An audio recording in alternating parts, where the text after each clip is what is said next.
All right. I think I'm live.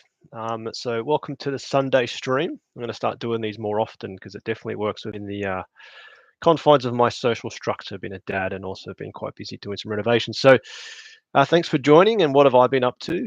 So stand by to hear about my life. I've basically been concreting a footpath in my backyard, so that's very exciting. We didn't come here to talk about renovating a London flat. We came here to speak about Warhammer. So all these live streams are basically going to follow a set structure, which is talk about my progress in the hobby as far as assembling, painting, and kit bashing.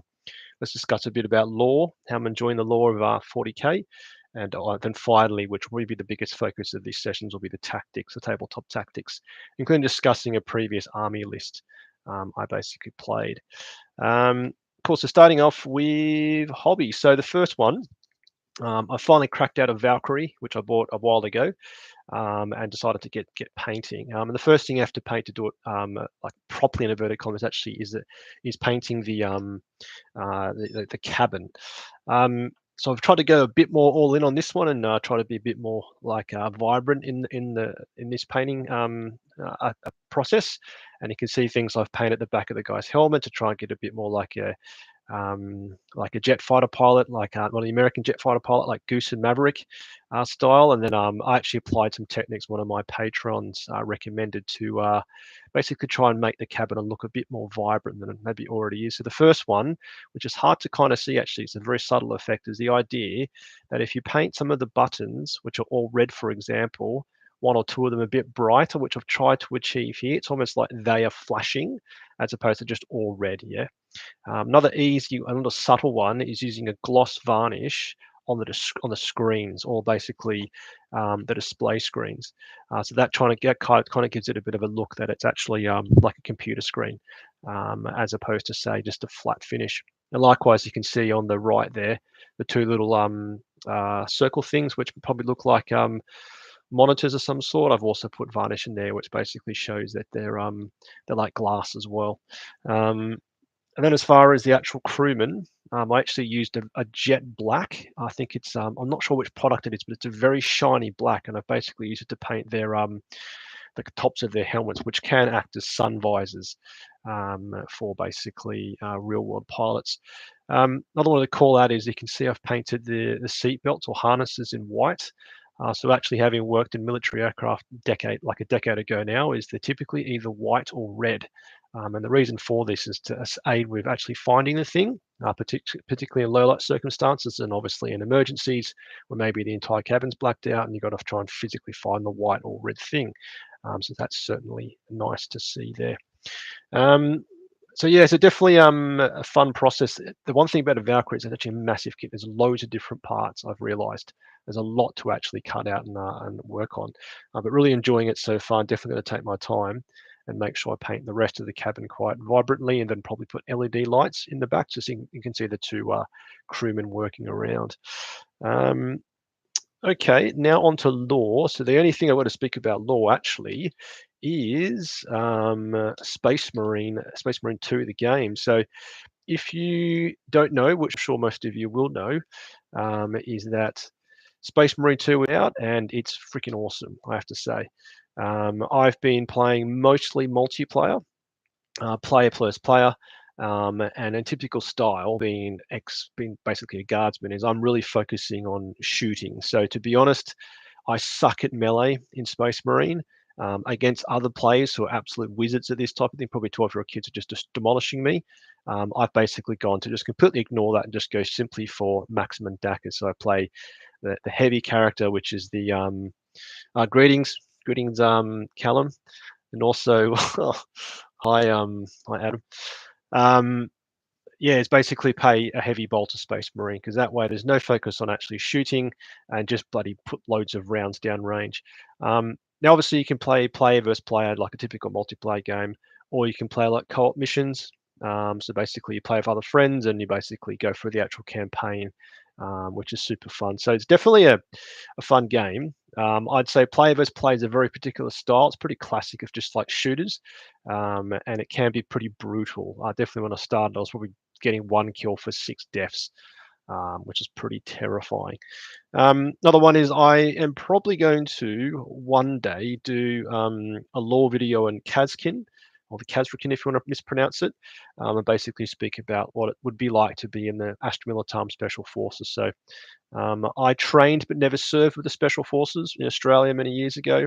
I passed selection but never actually made it into the Australian Commandos, but I certainly have a bit of a feel for the type of things those guys would get up to. So that's definitely in the works. It's going to take a bit of time because I don't want to do it quite well, but definitely be cool to explore the Kazkin versus the Tempestus Signs, getting all the focus they've got with the Aquilin assault dudes, which are due to come out pretty soon. And I know that that's gone on pre-sale, but I'm probably not going to buy the entire box yet. I've got no desire to basically buy the Scions, the Flyboy Tau things, and then an entire terrain kit. So maybe when the Scions come out individually, I'll think about actually buying them, which I'm sure most of you will probably take a similar approach. Cool. Okay. That's only been 5 minutes. Wow. Okay. Now on to tactics. Now we can take our time. So I'm going to basically speak about what I was speaking about in last week's live stream, which is basically the army list I've been basically using and thinking about playing for LGT, which is a London Grand Tournament, end of the month with 910 players apparently, so it's going to be bloody massive. So before I get to that, quick call out is there's an app which I'm supporting the awareness of is Adept Roll by a gentleman called Cadian Shock. He's got his own actual blog and he's quite active on Instagram as well. And he's obviously an Astra Militarum enthusiast turned developer. So Adept Roll, it's a fantastic free app you can use. Basically, it's Mathammer. You can go in and input all the units that are attacking and the defending units, and basically it works out math for you. So if math isn't your strong point, you can basically work out what's the actual probability that 10 las guns hitting on 4s without lethals are going to do against a land raider in cover, for example, and probably is nothing. But definitely something to check out. Definitely it helps conceptualize Mathammer if you do struggle with that type of thing. It is free, and if you do wish to subscribe, I think it's only £12 a year, which is super affordable. Is then you can actually save existing profiles. You could put in, say, your entire army list, and then you put in some common opponent army units that you know of who are probably quite common, and basically quickly work out in a game or even in a tournament what's the chance that you're actually going to do anything. And the best thing is you can actually add modifiers like rerolls, +1 ballistic skill, lethal hit sustained, etc. So definitely a great app to think about. And it, obviously, as I said, it's all for free. So do check it out and do give Cadian Shock a download, because he's a great guy doing some good work for the community. Cool. So actually, before I jump into my army list, apologies, is I want to look at Goonhammer. So as per last week, I basically spoke about if you are struggling to build a list that works in inverted commas, or just want to see a bit of inspiration for what else there, one way to definitely go about it is to simply see what the best players are using. Now, that doesn't mean that the units they play will work for you or me. It certainly means that the units these best players are using are possibly some of the best units in the current index. So with that in mind, there's only one top 4 placed Astra Militarum commander last week with all the tournaments. And actually, it was a gentleman in Italy in a 78-person tournament, which is obviously quite a decent-sized tournament. And obviously this guy would have gone 5-0, I believe. But the list certainly is very interesting. Now, so characters: Gaunt's Ghosts, Lord Soul of the Ontists, Militarum Tempestus Command Squad, Platoon Command Squad, and a Tank Commander. So quite character rich, but definitely all characters which are definitely sort of undebatable. I'd say the only one is debatable as a Tank Commander. Personally, I don't see them as being amazing. But shoot on death is shoot on death, and demolish the siege cannons, demolish the siege cannons. Obviously, Platoon Commanders attached to Lord Soul. The Ontis, and Militarum Tempestus probably is attached to some more sides for the sustained hit. So, okay, and then Gaunt's Ghost is up, down, up, down. All right. Now, Battle Line is only a single squad of Catachan Jungle Fighters, which is very basic, obviously. So just a single scout move unit is certainly one way to approach it. You've then got a squadron of armored sentinels, 1 by 3 squadron. Bulgrams, 1, 2, 3. Maximum Bulgrams, 6 by 3, 3 by 6. So this is terrifying. Yeah, you've got armored sentinels. Yeah, that's going to get in the way of everything. And then 1, 2, 3 Bulgram blobs, maximum Bulgram damage. Okay, it's then 2 Rogal Dawns and 2 Scout Sentinels and a 5-man Tempestus Scion squad. So you can obviously see the thoughts from these gents and ladies at Goonhammer. So a brutal build, combining multiple Dawns and maximum Bulgrams. So yeah, I think multiple Bulgrams obviously is certainly quite nasty. I'm playing 12, thanks to one of the people in the chat, Mr. Adam King, who's painting me some. Yep, so he's painting me actually 6. Bless Mr. King. But again, so I'm only playing 12, and actually I've got a game tomorrow against Adam King in the chat against his Black Templars. So I'm going to see how that goes. So I'm going to play 2 by 3, 1 by 6. But you can see obviously this gentleman in Italy has played 3 by 6, and I know there's been a lot of other players who start with 3 by 6 now. Obviously, it's good. It's book prices, and this is my commentary, not a tournament winners commentary. Is that not enough chaff? I love chaff. I love MSU. I love loads of bodies running all over the tabletop. So I think if I went for a list like this, I would feel quite uncomfortable because I don't have enough chaff. Now that being said, it's still how many units? It will be 1, 2, 3 attached. 4, 5, 6, 7, 8, 9, 10, 11, 12, 13, 14. Okay, so I typically take about 20 units, rough give or take, maybe more. So this is basically 25% less. Is that right? Math about right, isn't it? Yeah. But certainly you can see here, this is pretty tasty. Yeah. So armored sentinels have got a 2+ save, 7 wounds, 8 toughness 8 versus the Scout Sentinels toughness 7. But 2 Rogal Dawns are terrifying. 3 by 6 Bulgrams is terrifying. Armored Sentinels by 3 probably it's not terrifying but super annoying. And obviously your tank command is terrifying as well. So I think the way to think about this list is there's a lot of stuff will threaten your opponent, really sort of scare them into doing things. And definitely as we look at my list, we'll sort of examine that point, because maybe I don't have enough scary stuff, but I think I've got a bit more scary stuff than usual, so I feel good about that. So that is a recent winning list, which is good.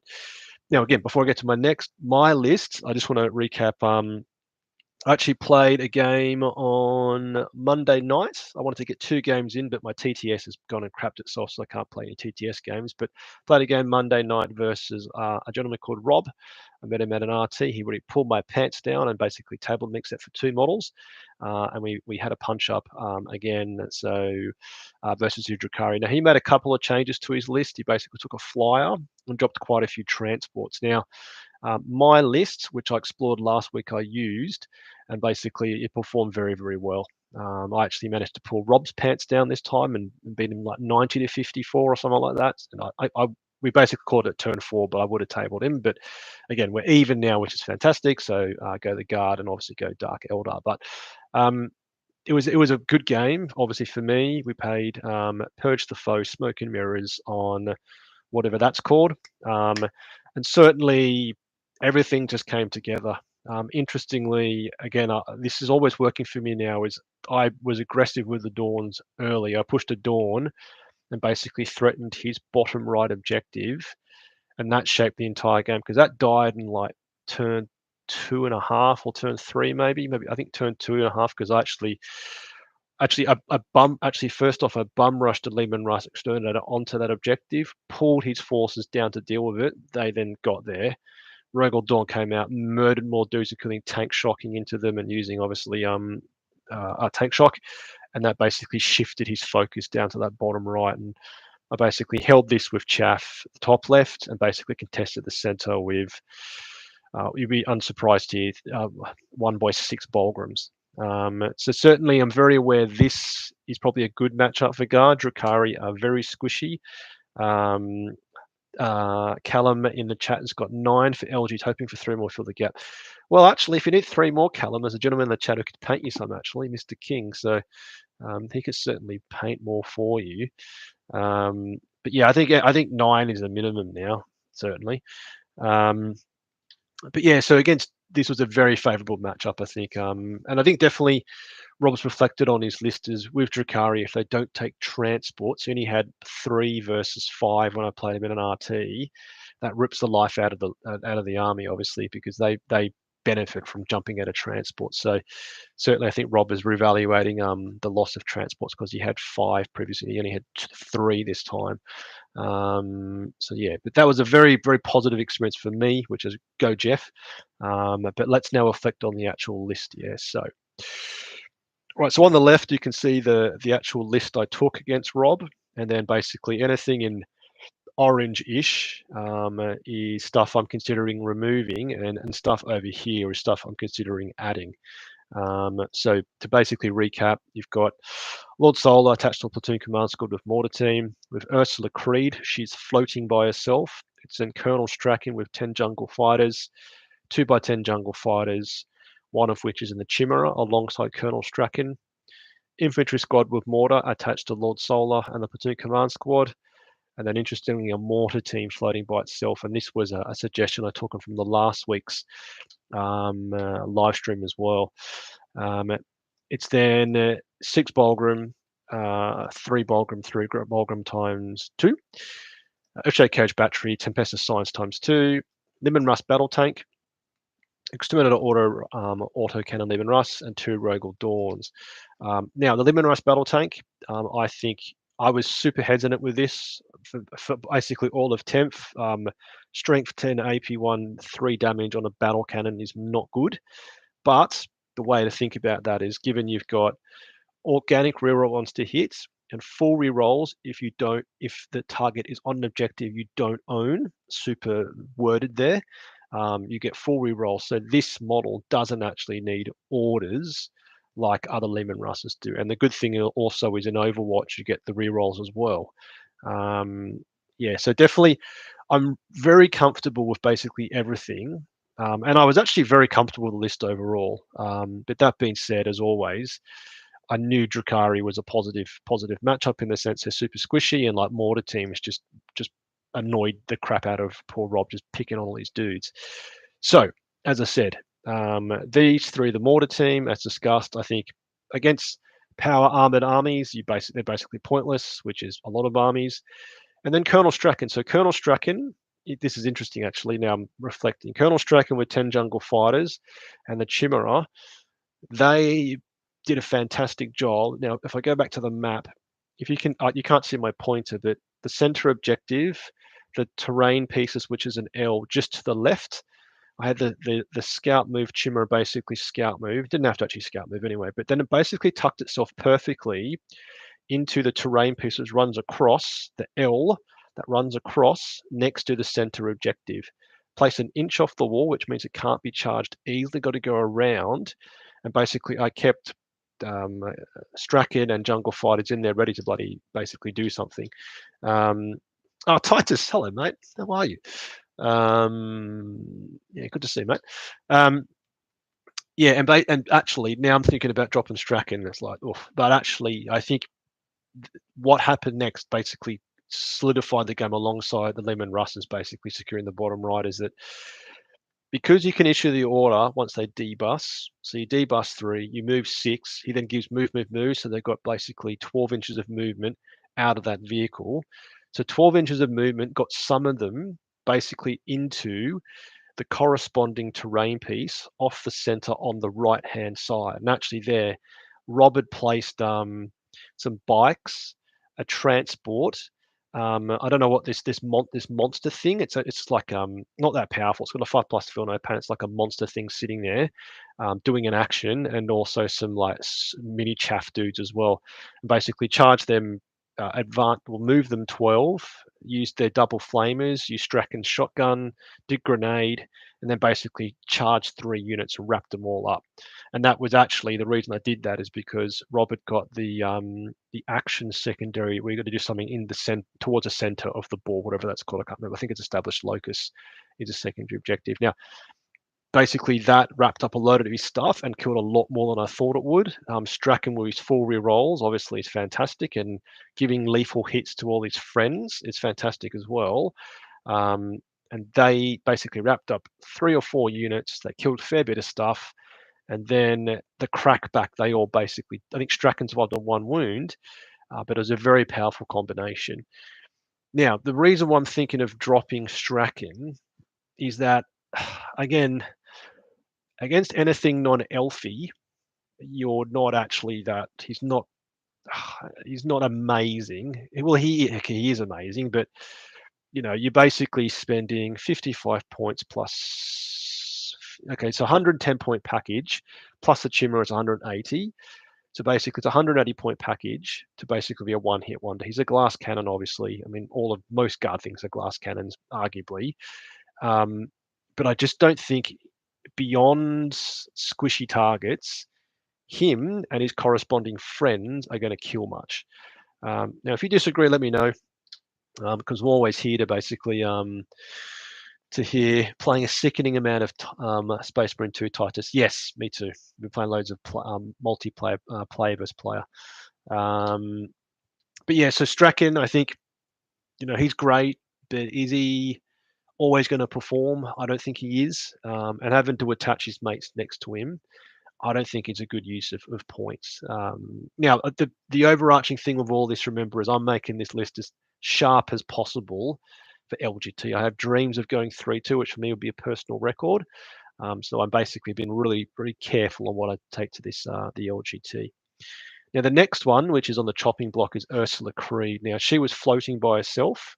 She was sat next to the mortar team and gave a couple of orders here and there, but she didn't do much all game. And I think, again, someone in someone I was chatting to on the previous video, the previous live stream last week, basically said that, one thing to think about Creed and obviously Lord Solar is they're not typically units which play the game. They just sit there and just, issue orders, which is still something, yeah, but you want more units which actually are doing stuff. Now, obviously, she can make stratagems free, but that requires her to be probably placed, obviously, within 12 inches to units which are going to use stratagems, which is quite aggressively placed on the tabletop towards the center of the objective, towards the center of the board, more so the back of the board, obviously. And I didn't actually need Fields of Fire, the stratagem, as much as I used to. Now, the Exterminator Lehman Russ, this actually died in like turn 1 because I basically charged it. I got it onto the objective to basically take Rob's attention that way. But interestingly, I didn't need Fields of Fire or this. Now, again, I'm playing elves. They don't have loads of 2+ saves. So as I play Adam tomorrow, Mr. King, he plays Black Templars. Maybe I'll regret not having Fields of Fire for that extra AP, yeah, because Armor of Contempt and cover means some stuff is just a 2+ or 3+ save, which is absolutely awful, as opposed to a 4+ invul save or a 5+ save, for example. But certainly Ursula is on the chopping block as well. Now, what am I thinking to drop to replace with those? So it needs 170 points between the 3 of them. And currently what I'm dabbling with is a Kalidas Assassin. The Kalidas, the Polymorph Assassin, I believe is her special ability. And then Rough Riders. Now, the Kalidas Assassin is a very strong unit, obviously, as you know. Up, down is fantastic. It can be outstanding mission play. Being a single model loadout means you can hide her in lots of sneaky places. And it means when you come down, now she can deep strike within 3 inches, I believe, but can't charge. It means it's almost impossible to screen her out, yeah, because she's a single base and 3-inch deep strike is 3-inch deep strike. Now, the Rough Riders are definitely something I've never really got comfortable with, but someone in the again, this guy I've been chatting to a lot actually in the comments recommended Rough Riders, and the way to use them is rapid ingress. Now, obviously, rapid ingress means, and the way I'm thinking about using them is you rapid ingress them, And obviously, after your opponent's done all their moves and you know where they can't be shot, and you also place them at someone like, say, 11 inches, or maybe even 12 inches, where they're unchargeable, because their move is 12 inches, means they can be up in your opponent's face next turn ASAP. Yeah. Now, can 5 of them kill stuff? They're Melter Lancers if they get an order, hitting on 2s, wounding the nastiest of vehicles on 4s, or most infantry targets on 2s. They're going to kill some stuff, but it should probably be 10 of them. That'll be 120 points. So I'm going to try these out tomorrow against Adam. See how they go, Adam. I don't know, but I do think it's just a good trick up your sleeve, and it will focus your opponent's attention, because put them in deep reinforcements, a long time 2x5 Tempestus Scions. That's enough to probably keep your opponent guessing, in inverted commas, what's coming next, because 2x5 Scions, 1/5 Scion squad is obviously a mission play unit. It's not a damage destruction unit, but 10 of them, albeit 2 separate squads, will kill stuff on objectives. And Rough Riders could be enough to basically wrap up or contest your opponent's home objective. If, for example, they're not sort of screening it that well, and you could rapid ingress, and even if you rapid ingress and you've got to be, say, 13, 14 inches away, a 12-inch move is a 12-inch move, yeah. So it's quite a good thing that I will think about. I'll see how they go tomorrow, Adam. Maybe I'm going to play them. And obviously they can be reinforced via the stratagem as well. Yes, good. So Callum in the chat is saying, keep Creed. AP debuff is so valuable, and she can back front screen. Yeah, I know, man. I know. Well, we'll see how it goes, because yeah, I don't know, because she's 55 points. Could probably take the drop the Rough Riders. I'll see how it goes tomorrow against Adam. I'm sure Adam's going to pull my pants down, but we'll see how it goes, because I'm really not sure what to drop. Now, the other options that I've got in mind is Gaunt's Ghosts to swap with Assassin.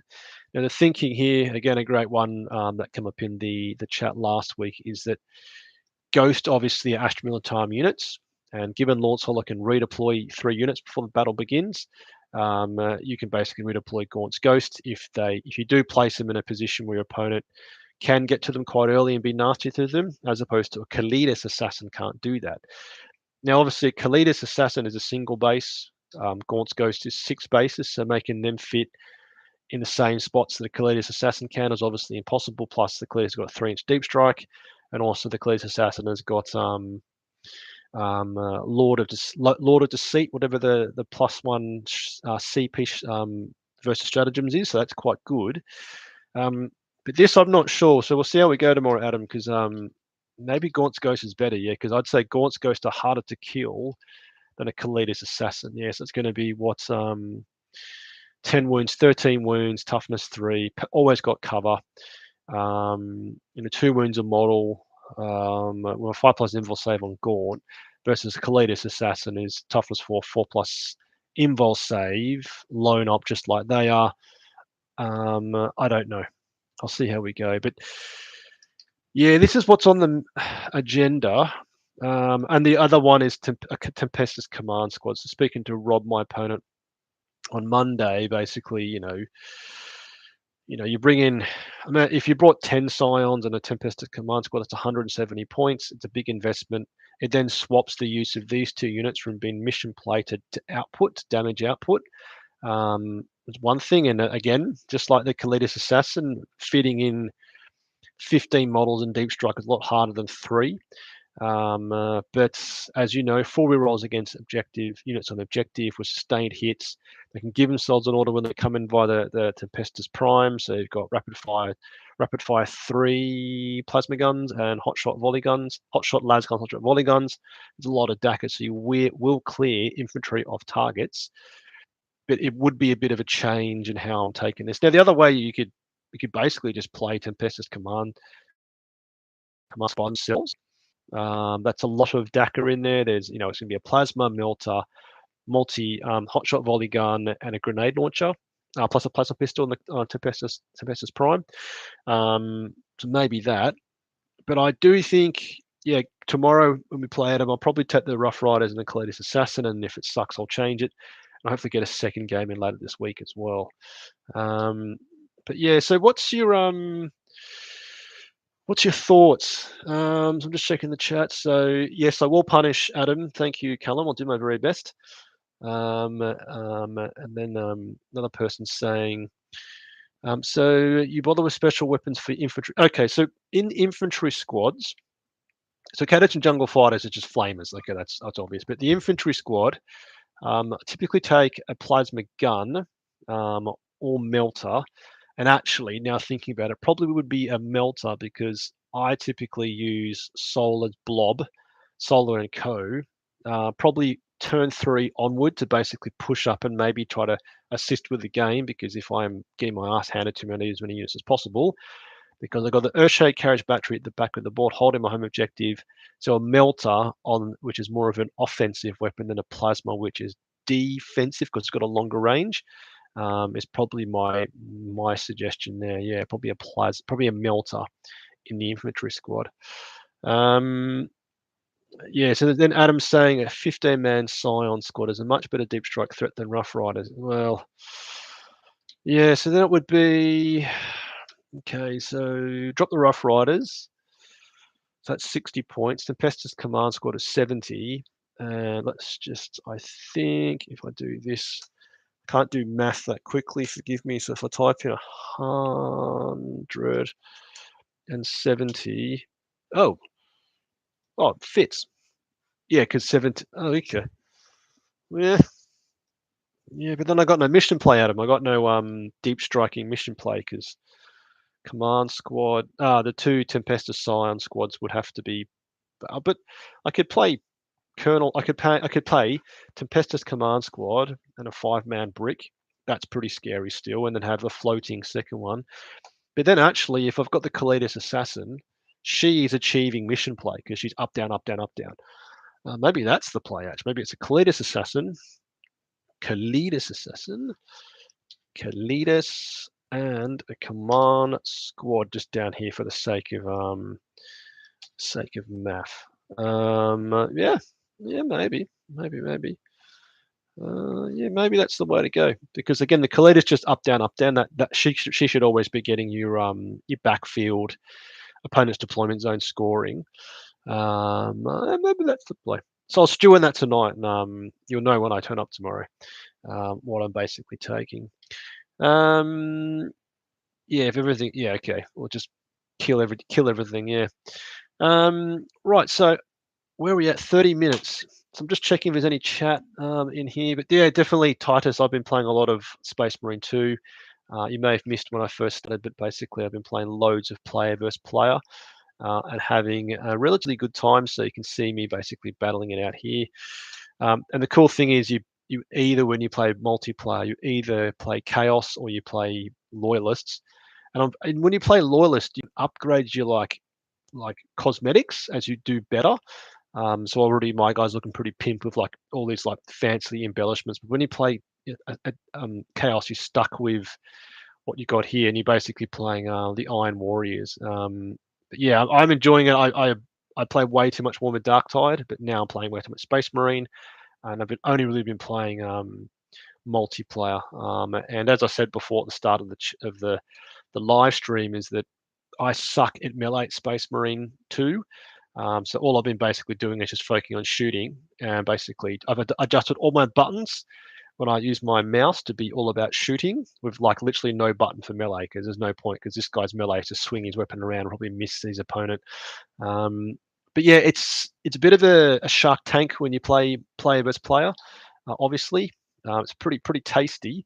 And certainly when I tried to play some of the other styles, I think I was trying to play Vanguard. He's got like a grappling hook. I was getting like 1 kill for 6 deaths.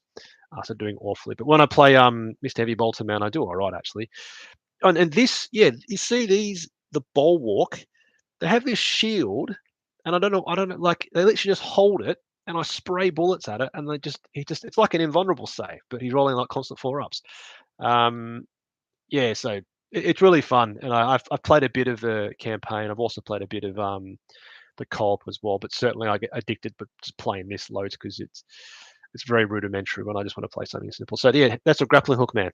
But yeah, my mate saved me there. But yeah, so look, that's it. Hopefully remotely interesting to hear me ramble about what I'm painting, how I'm enjoying the lore, obviously playing this game way too much, and then how I'm going basically from a tactical point of view. So I'm going to do this every Sunday. I'll probably keep this going for quite a while, just because it works within my current life schedule.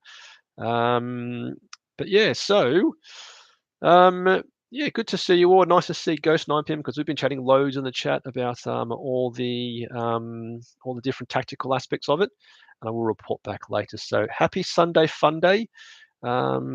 Take one for the team and more infantry to shield your armor. So many Bolgrams. Well, yeah. So on Instagram, some bloke reached out to me, it's totally cool, and said he's had like 11 wins in a row. He's been nailing, and I'm like, "Are you playing tournaments?" He's playing pretty competitively. His local friendly gaming store, and his list is literally like 6 Leman Russ and all infantry, traditional. It's like fully traditional armored, and an infantry platoon supporting it. Now yeah, Bolgrams are Bolgrams, but could you basically do the same thing if you're running, 60 infantry? Maybe. So certainly one to think about. But I'll try that after LGTH. I'll probably just go back to a traditional guard list. But anyway, so I'm going to say goodbye. I'm going to go play Space Marine 2, maybe paint my Valkyrie. So nice to see you all. Thank you for joining, and we'll see you next week. So all the best. Cheers.